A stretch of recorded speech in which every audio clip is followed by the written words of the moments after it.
ప్రార్థనా కార్యక్రమమును మాట్లాడకుండా నిశ్శబ్దంగా ఉండి మహానేతలను తలపోసుకుంటూ దేవుని స్తుతించే సమయం ఇది. ఇంకా ఎవరు కూడా మాట్లాడు.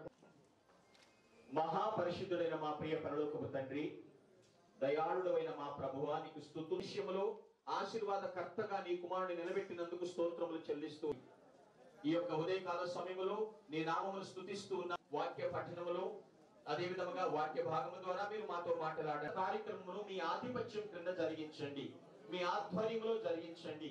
కూడా మీకు తెలిసే ఉన్నవిధైనా సమస్తము మీకు అప్పగిస్తూ క్రీస్తు నామమున ప్రార్థి. ఆమేన్.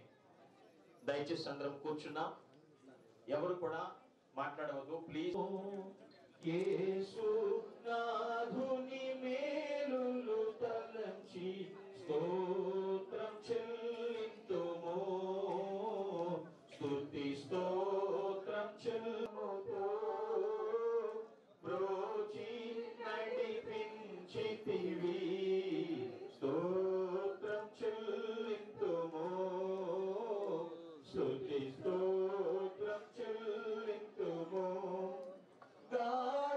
గాఢంధకారము చెల్లింతుము, స్తుతి స్తోత్రం చెల్లింతుము. హల్లెలూయా. దేవుని యొక్క వాక్యం బట్టి మనం తెలుసుకోవాల్సిన విషయం ఏమిటంటే, క్రీస్తునందు పుట్టిన నాటి నుండే దేవుడు వారిని సిద్ధపరిచాడు. ప్రత్యేకమైనటువంటి పని అవి అక్షరాల రాజశేఖర్ గారి జీవితంలో నెరవేరినది. ఏమిటి ఇక్కడ చూసినట్లయితే అక్కడ ఉంటుంది వాక్యం ఉన్నటువంటి మాటలు చూస్తే, for he shall be great in the sight of the Lord. అంటే అతడు ప్రభువు యోహాను చెప్పిన మాట ఏంటంటే, ఇదిగో లోక పాపములు మోసుకొని పోవు. వారి జీవిత అనుభవాలను వారు మనకు జ్ఞాపకం చేసుకున్నారు. ప్లీజ్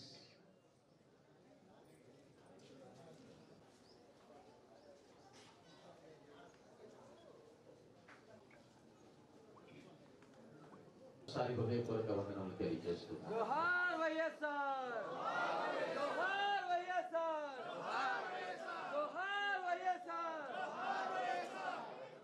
జై జగన్.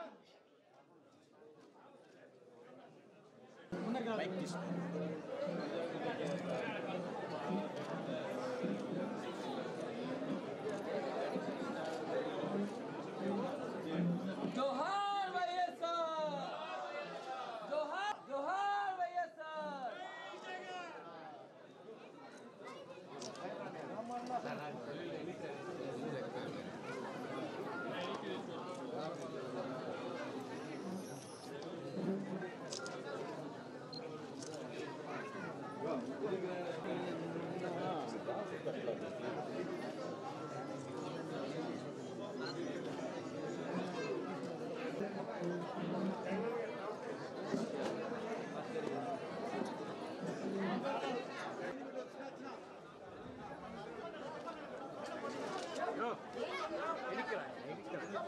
డాడీ పోతాను.